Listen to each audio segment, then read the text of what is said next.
Due to some untimely and honestly unwarranted tweets, the contents of my cavity now rely on TCU. This is the Big 12 squad. You're talking ball with the Big 12 squad. From Oklahoma State to Utah, from Kansas State to BYU, from Houston to Texas Tech, it's the local experts of the Locked On Podcast Network bringing you scoops, breakdowns, and the most comprehensive preview of the upcoming Big 12 weekend. Buckle up. It's the Big 12 squad, and we have a seat for you. No hurt feelings and thin skin allowed. Squad up. You're part of the Big 12 squad. Happy Thursday, everybody. Welcome into the Big 12 squad. Grab your favorite beer or brew and join us for a half hour of debauchery. It's Chris Level of Locked On Texas Tech. JT Wistershell talks all things Utes. Cody Stovall of Locked On Oklahoma State. Nick Maravets doesn't talk much, but when he does, he waxes poetic about Iowa State on Locked On Cyclones. Mountaineer Paul covers West Virginia. Nice win. Kevin Borba of Locked On Buffs and Parker Ainsworth of Locked On Cougs talking Houston. And why not IndyCar Jeff? He's our brand new host of Locked On Bearcats. Hey. Joining the Big 12 squad this week. In breaking news over the course of the last 10 days, the University of Texas Christian University has decided to roll out a purple Korean panko corn dog. It looks like the following. It looks very rolled. I don't know if it's been unrolled. It looks very rolled. Yeah. They tweeted out that they are going to put the corn dog on the shelves at their home games now. It is one of the grossest things that I've ever witnessed, given a food item at a game. And I tweeted out fried grimace.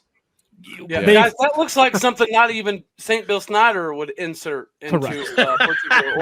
It's the right color. But great segue, Cody. Drake, tell us what you said you would do. Oh, right, they fried a grimace extremity. They took his lower half and they put it through the deep fryer. And I gotta tell you, I think grimaces would be a lot bigger than that corn dog. For the record. All right, that's the journalist of the group. Oh God. So one off. From the official Locked On Big 12 account, I tweeted that if TCU loses to SMU, that I would insert it inside of my rump, sphincter and all.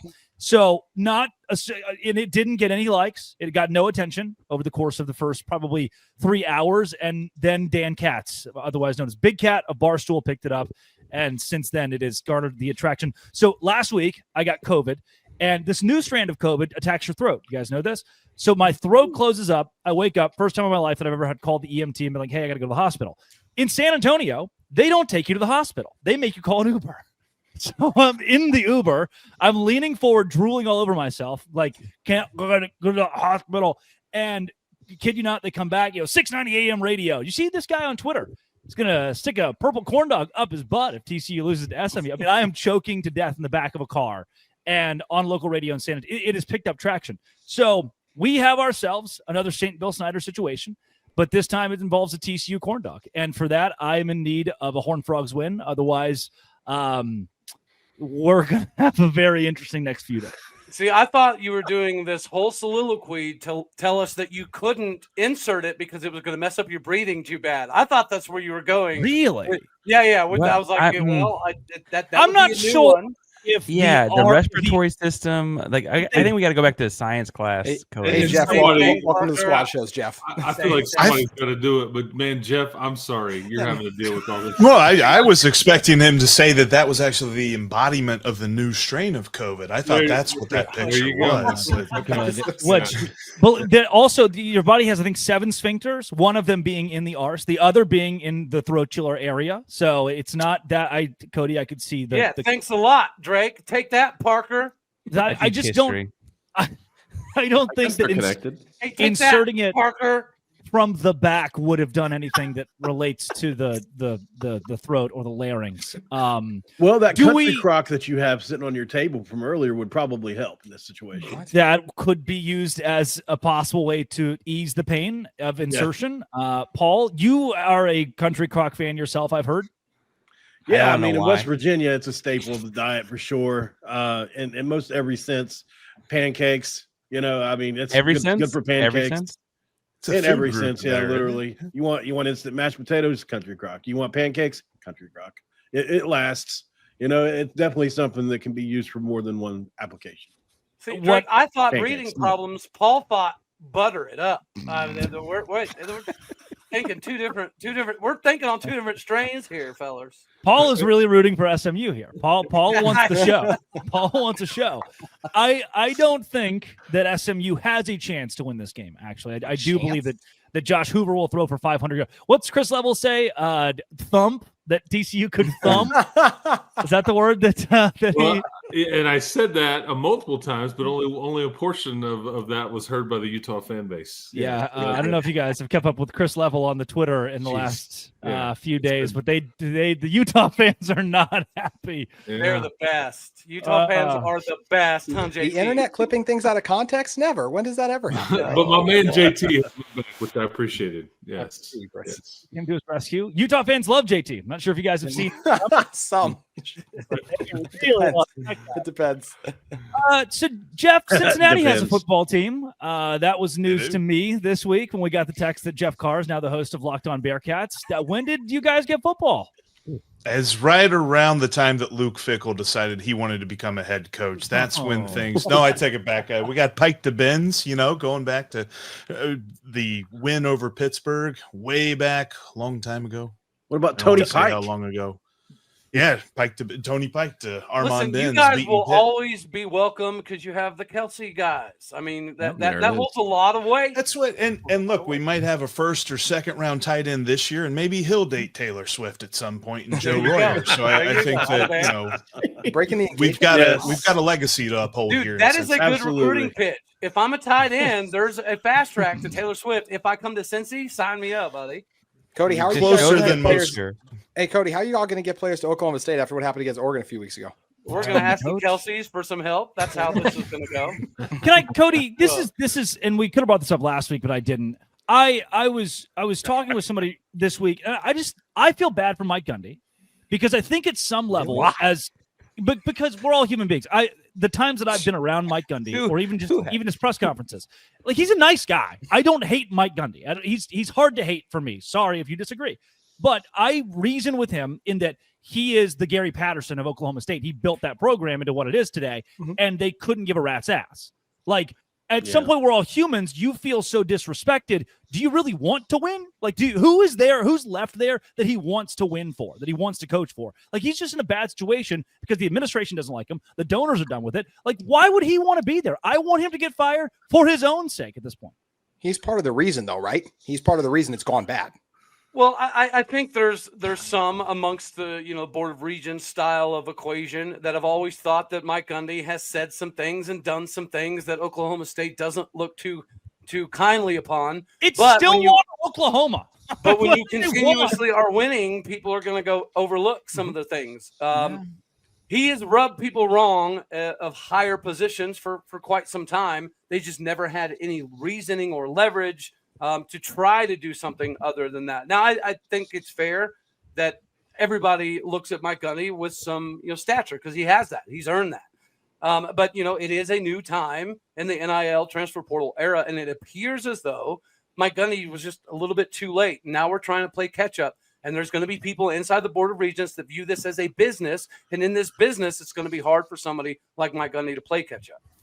Yeah, I feel bad for him. I do. Again, in the same way that Gary Patterson at the end of his tenure and now friend of the Big 12 squad is a guy that was TCU football. He was TCU football. Mike Gundy is Oklahoma State football. And now everybody's yelling for him to be fired. 5 years ago, it wasn't that case. 5 years ago for Gary Patterson, that wasn't the case. He was still the legend. And then one day you wake up and everyone hates you. Like, wait a second. I'm the guy that won here for 10 straight years. What's that? Hey, what's that quote? You either die a hero or live long enough to see yourself become a villain. That's literally what's happening. Well, and guys, if you look back over the summer, there was a public outcry from the fan base about the Board of Regents even, talking about the idea of getting rid of Mike Gundy. So there is still that contingent of the fan base. The difference is between now and then is the Oregon game. It's not just a loss. It was a loss that looked like we're an FCS opponent that didn't have a single player that belonged to be on that football field in any capacity. That is something that Mike Gundy has never been known for. Quite the opposite. In 2005, 6, 7, 8, 9, whatever, even including a couple big-time victories over Georgia, those teams were always outclassed. They were always outmatched, but they schemed their way into victories with lesser players. We didn't have a single offensive lineman over 300 pounds back then, but we schemed our way aggressively into victories. That is where people saw with this Oregon game that maybe Oklahoma State under Mike Gundy doesn't have the ability to scheme their way into victories anymore. Yeah, let's go into the teams that did get victories this week, which was everyone that played. Thank you, Oklahoma State, for having a bye. Good job, Parker Ainsworth. They got football down there, Willie Fritz. That's coming up next. Cameron Stewart will also join the Big 12 squad. Today's show is brought to you by DoorDash. Last week, who delivered? His name was Baron Morton. Maybe the best quarterback in the Big 12. Some people are saying that he's very good and very underrated. He was the player of the week and the MVP. You can be your own MVP with DoorDash streaks. For Baron Morton, it was pretty much all of the throwing the football. And that performance was not a fluke. Neither is DoorDash. Just like he delivered, DoorDash delivers your Saturdays with DoorDash streaks. You save every Saturday that you order. Stack it all up and save up to $250, including $100 in DoorDash credits. Order this Saturday. Keep the streak alive. Fuel your game day only with DoorDash. Terms apply. Promo period through November 18th. That is DoorDash. Be just like Baron Morton and utilize DoorDash. Today's show is also brought to you by FanDuel. It's exactly where I go every single week to say that the Utah Utes are probably going to cover. And guess what they do? They cover, and I win money. And the NFL and college football season are both here, and FanDuel is making sure that you're ready for kickoff with a can't-miss offer. If you bet $5 right now and your bet wins, you'll get $300 in bonus bets to use across the app. I love using FanDuel because it fits however I like to bet, and usually that is parlays or even same-game parlays. I can throw in a couple of touchdown passes from Rocco Becht and the Iowa State money line. Bam. Money in my pocket. So you're ready to play. Download the FanDuel app now by visiting FanDuel.com to get started. FanDuel.com. Place your first $5 bet at FanDuel today. Houston football. Hey. You're good. You did it. You Look guys are that was yes. Big 12 Media Days, Willie Fritz was walking around very confused. He was. It was that sweet. Feels like an ageist joke. I don't know how I feel about that. Yeah, a little like Deion Sanders, no, unseen, unheard. He helicoptered in, took the stage, helicoptered out. Willie Fritz was walking around looking for people to talk to, like the janitors. He was like, "I'm Willie Fritz." He's just friendly. He's just friendly. Very friendly. He's a good old ball coach, and Houston dominated, especially defensively, much to the shock of Deion Sanders. He never could have seen that coming. Yeah, that's where you can talk. The Houston guy can speak. Yeah. Parker. I'm not used to winning football games. This is new to me. I don't know when I'm supposed to talk. No, Utah not even there. It's funny though, because that no, I will say I think that it validates a lot of things we talked about in the offseason where I was like, hey, this Connor Wickman guy's not so bad, folks. Like, oh yeah, and like, is that how that went? He juked a guy out of his shoes on Friday night. Left him in the dust away. I don't think any of us, myself included, saw happening or coming this season. And we also talked this about like Houston's schedule's kind of shaping up in their favor. They're 3-0. The over/under was 5.5. I mean, they're already halfway there. I think that those are all good signs. I'm feeling pretty good about the year. We can't lose the bye week this week, so that's in our favor. And then Oregon State next week, and Oregon State, they don't look so good either. They could be Pac-12 champions this year, by the way. They could be Pac-12 champions. And by the way, biggest win of the weekend once again for UH for like the third time already this season, broke Kansas State. Oh, broke Kansas State. Where is Christian? Did we break him too? Where is that guy? That's going to be tough sledding for that guy. A lot of people are saying. Hey, Borba, you speak up here. Was this all Houston or was this just Colorado? I think we talked about Houston breaking Kansas State. I think Colorado's in a vulnerable place right now. They got pushed around on everything, right? They got pushed around on the defense line, the offensive line. They don't have a quarterback, and Deion Sanders today decided not to announce one. So we're going into the Wyoming game not knowing again. And then he also said that they're looking for their identity, and he said they may get it this week or they may get it in a couple weeks. So really like finding out who your identity is or what your identity is against BYU, TCU, and Colorado's next 5 games are against teams who are ranked or receiving votes. So I really look forward to them finding their identity in that stretch of games. I don't know if it will go well. Well, if there was one team that found their identity this week, Mountaineer Paul. Hey, give the pulse of the state of West Virginia and go. Yeah. Rich Rodriguez, man. You want to talk about emotional? He is the pulse of West Virginia. The pulse of West Virginia, Rich Rodriguez. I mean, he really is. Went on McAfee today, had a 45-minute session. That was great to see that. I think we needed this win. It was 18 years of the team that knocked you out of the national championship game and having those bragging rights, and they still have them to a certain extent. You never quite outlived that. But on 9-13, which is poetic, we were able to win that game in overtime fashion. Maybe we found our quarterback along the way in the fourth quarter in overtime. And it was just such an amazing atmosphere. One of the best, probably overall fan experiences I've heard from multiple people ever in the history of the stadium. And a lot of recruits were there. I mean, there was a lot of positive to come out of that. And I think, you're trying to get 81 new players to play. You go on the road to face a really tough Ohio team that stuck with the Buckeyes for 3 quarters last week. And I think we're probably not as bad as we thought we were a week ago. I think at the end of the day, we sacked Holstein 6 times. We're tied for first in the country in sacks. We've got a bunch of pass rushers, and we get the American Defensive Player of the Year this coming week against Kansas, who had 11 sacks last year, 90 quarterback pressures. Oof. So he's a David Bailey-esque add to this pass rush, which I think is going to be a huge down the stretch for us. Not to be outshone, I know he's chomping at the bit to speak. Hang the banner. National champions in second half against Wyoming. JT Westersel's Utes looked really good for 2 quarters this weekend. People are talking. Good. At least we are 3-0. That's what I care about. And this team, they had their issues in the first half against Laramie, but I think it's good to hit some adversity. It's before you reach a team like Texas Tech versus I don't feel like Tech, and I've talked to Chris about this, I don't feel like Tech has hit much adversity. And I think that's what's also, they haven't played on the road. Yeah, Texas Tech has. So I think that's something that is concerning for me if I'm going for Texas Tech in this upcoming game. So yes, Utah has some things they need to figure out, but a lot of them I attribute to that game being up in Laramie. Utah shot themselves in the foot. They went on and scored 6 touchdowns in the second half. Wyoming's offense could not do anything against this Utah defense. I can't wait for the game this weekend. The Tech can definitely win it, but I feel like Utah will come out on top. Why do we just get to throw the word Laramie out there and be like, oh, wow, you did it. Congrats. It's a tough place to play. Like it's Fog Allen. Yeah. Who there's Death Valleys, and then there's Laramie. What about this is, I know Utah's new to the Big 12, but we call it Laramie because we're close to Wyoming. So there's geography stuff there too. But teams have lost up in Wyoming before. Tech has, honestly, with the way Colorado teams have lost at UCLA. I mean, teams lose everywhere. No one loses. Mostly UCLA. UCLA. I'm surprised you just admitted you're in the Big 12. That's a little. That's good. That's big. Cody, are you guys going to be in the Big 12 much longer? Of course. Have that in there. This time last year, we were on the precipice of Utah, Oklahoma State being the game of the year.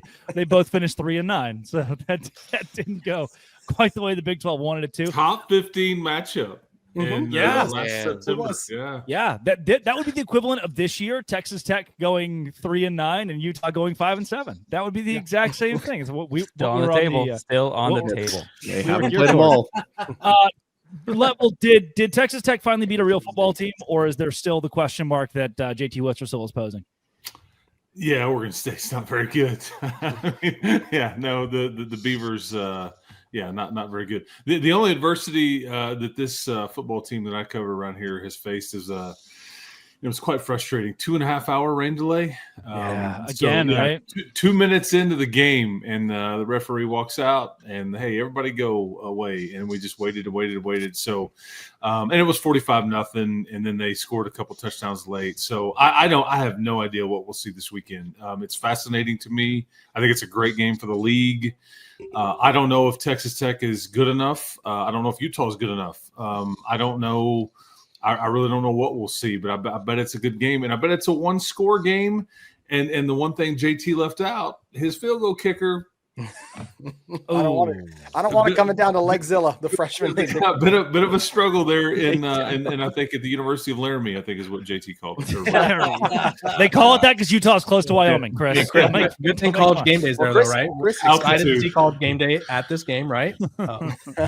No, I did not. Oh yeah, I did. Oh yeah, the big noon. Yeah, Game Day's in doing the Miami. Right. That was a sarcasm, Chris. He was doing a sarcasm. If Utah had lost twice, Game Day might come. I mean, that's the way that works, right? If Devin Dampier throws 5 picks, they're hasn't thrown one yet this season. DJ Lagway, man. It was also a sarcasm thing. Cameron Stewart, Baylor looked like ass this week. Yeah. Yeah. Simple. But the All right. pants were nice, you know? Yeah. Coming up, big week in the Big 12. Baylor, Arizona State, Utah, Texas Tech. I think Oklahoma State plays. We'll get into all that and more. This is the Big 12 Squad. Today's show is brought to you by Mazda. I drive a Mazda, and the reason that I do is because it's got this the equivalent of passion and style meeting one another in what has more IIHS top safety pick awards than anyone else. From footwork to breathwork, athletes sweat all the details. Mazda brings the same intention to how they craft every model. Feel Japanese craftsmanship in every detail, from the metallic accents to available Napa leather upholstery. Make everyday drives feel like anything but. Like our players. Paul, stop. We sweat every detail because when you make every move count, impossible becomes irrelevant. Mazda, move and be moved with Mazda. Are you whispering into the microphone? Are you just blowing into it? I was doing this. What? I don't know. Of course, that. Because I don't have a brain. Big win this week, Paul. Who would after that win, man? Who Exactly. would? Exactly. Rich Rod. As I like to say on my show, I did heroin for 13 years. It's not a joke. Don't laugh, people. That's the tagline. Yeah. 6 years clean in 4 days. When he says, as I say, congratulations. When he says, as I say on my show, you never really know what's coming next, though. No doubt. Yeah. Yeah, don't Google it, is all I'm saying. There's a really good moment. I'm sitting with I believe it's Nick Angstad of Locked On Mavs a week ago, and he was like, "Man, that Mountaineer Paul guy is something." Yeah, you need him on like an NBA show. I said, just text Zach Blackerby, our boss, and say, "Tell me a fun fact about Mountaineer Paul." So Nick texts Zach. Zach responds within 30 seconds. Dad had 4 fingers. And that was it. Which is true. It's crazy. Paul just every week has one more thing. You're like, you know what? Yeah, Paul, that rocks. Yeah. Good job, Paul. Mountaineer Paul merch will be my dad's birthday was yesterday, as a matter of fact, as well. There you go. It would have been 65. Nice. So that was a part of the emotionality award over the weekend. Because obviously the game day would have been huge. Would have been able to take him up there to see that, which I know some people find that a little macabre, but it is a promise that I made to him a long time ago. So it did feel really good for that all to go down like it did. It just did. I'm happy about it. And then use the word macabre and emotionality in one fell swoop. Boom. That's impressive. I'm going to ruin myself if I keep doing that. You do have a brain. Yeah. Well, barely. This week in the Big 12, Cameron Stewart, we'll go right back to you. Baylor, Arizona State. Sam Leavitt is not the Heisman winner, probably, and maybe Sawyer Robertson isn't either. Both guys have had – Sawyer didn't have a very good week. He did not. First 2 picks of the season. Dave Aranda basically said he looked like the Sawyer that came in when he first came in 2 years ago. So that wasn't great. But looking at Sam Leavitt, I don't know that he's going to be a Heisman front runner or anything like that, but Baylor might make him look like one this week. That is my deepest fear. We heard Dave Aranda saying he's a good scrambler, this guy. And I'm like, well, there's no evidence that Baylor would struggle against a good scrambler yet this year. So I'm feeling good going into this. What is wrong with? I mean, because he's calling it. Isn't Aranda calling the Yes, defense? that's probably it. That's what is wrong. Yes. Yeah. Good job. That's what I'm starting to wonder at this point. Yeah. Cam, didn't you say they were going to win the league? Like that was your prediction, like just like a month ago? Oh, I'm still not really backing off of that. He might be right. He might. I mean, that SMU win's still pretty dang good. Still a good win. Mountaineer Paul knows Paul. That's still a pretty good win. Could happen. I'm not so certain that's not the biggest win that anybody's had in the league. It is, yeah. A road win against top 25 team. What I'm confused about is if Dave Aranda also ball knower. If Dave Aranda is not a very good head coach figure, but also not a very good defensive coordinator figure, what is he doing in Waco? I'm not sure he knows. Can we ask him? He loves to fire people. He really is good at firing. Parker, you want that one clip to be played, don't you? Where he's like, I don't know what the hell I'm doing. No idea, what the hell I'm doing. Look, win of the year so far in the conference. So good. All I'm saying. Nobody else has that. So outside of the Baylor Bears, it is a huge week for Utah and Texas Tech. Level, again, can you give context to the lack of context when you said that Texas Tech could thump Utah at 10 a.m. local time? Yes, I can give context to that because I think right after I said that, I said Texas Tech could go up to Utah and get thumped. Again, that part wasn't clipped because the point is that we just don't know a lot about either team. And I can't sit here and say that you know everything about Utah beating Wyoming or you know anything about Texas Tech beating Oregon State. I mean, these are glorified scrimmages. I do think that Utah has a much better resume than Texas Tech does at this point because 2 of these games have been on the road. So to JT's point, you haven't made a road trip yet. So, but I think Drake, when you and I were talking, I felt like UCLA was going to be the best team that either team had played, and that is clearly not the case. Yeah, so they shipped Coach Foster out, and so that was the context. And the early kick time.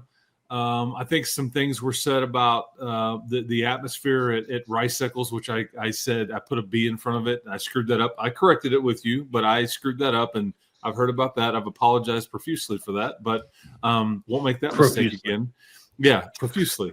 Kebab or whatever you said a while ago. You called it Bryce Eccles with a B? I did. Yeah, that's how I'm always going to refer to it now. Thank you. Okay, I wouldn't advise that, Cody. I appreciate these random nameless Utah. They'll find you and they'll say things about your family and all that stuff. Anyway, whatever. I've tried to apologize, but I think my point is that there's so much made about this atmosphere, and I think that it probably will be a tough place to play, but so is Ames. So is BYU. So is Baylor and TCU and in Lubbock. I mean, this league, I guess Houston. Baylor? Houston's not. Yep. Houston's not. No. You left out more under Deion Sanders? Come on. Yeah. I mean, so I mean, Stillwater is when they're good, it's a very difficult place to play. So this league has got a lot of these, and anyway, but I think people were offended by me suggesting those things. So anyway, here we sit.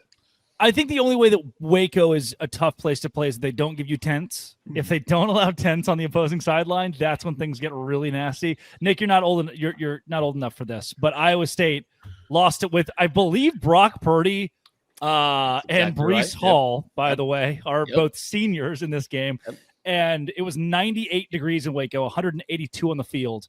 And Baylor would not allow Iowa State to have their tents because it blocked the view of the student section. Matt Campbell throws a fit. Seniors. Iowa State goes 6-6. They were seniors because they were better. They went to the Big 12 title game. No, you're thinking of 2021. This is 19. 19 was the 10s. Yeah, and that's when Baylor, Matt Rule. Very similar games. That Baylor jumped out to a huge lead in both of them and totally almost blew both of them. So. But they didn't.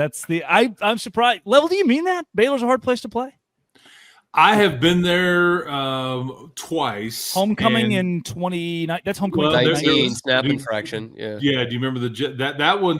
So, and maybe it was because of the sound system, because some of these schools do this, but there was lots of complaints because they had the music turned up and they wouldn't turn it down when the quarterback was under center. Tech sideline was complaining about it to the referees, like, I don't know, you need to talk to somebody else about that. But it made it very, very difficult to play. But then you had the snap infraction, and there were some reprimands to Tech folks and all that. But that particular day, I would say I would tip my cap. That was a difficult place to play. Wow. But like the last time Tech was in Waco, it lacked juice, and it just wasn't a lot going on there. So we'll get ready for Rice Eccles. 3-9, Dave Aranda. Rice Eccles. Say it right, Greg. Breakfast burritos. We're doing takeover days. Virgin mimosas. Virgin mimosas at Rice Eccles Stadium.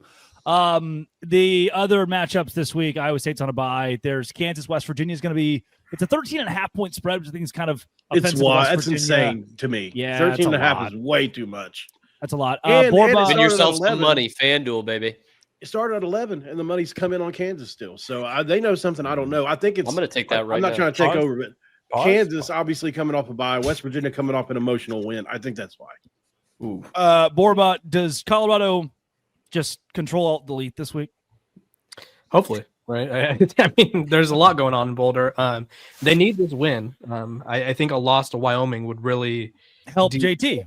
Yeah, I mean, it would make Laramie look like the best program in the country. That defense, man, they got some guys. You know, oh god, we don't know who's at quarterback, right? That's a problem. They can't run the ball. They won't run the ball, and they can't stop the run. So good thing there's no teams in the Big 12 who could run the ball, have running quarterbacks, right? So never mind. Yeah. This has been, it always will be. Big week in Big 12 coming up. If TCU wins, it'd be awesome. If they lose, well, next week's going to be an interesting Big 12 squad, that's for sure. This You're going to do it live? You're doing it live. Yeah. Do it here. I'm in danger. I don't know if we do it live. I'm going to have to fly to Fort Worth and go to a game to get one. I think from there, I got connections. We can do. You're not going to have one ready? Oh, they're going to hate you. No. Drake, you need one like the day after.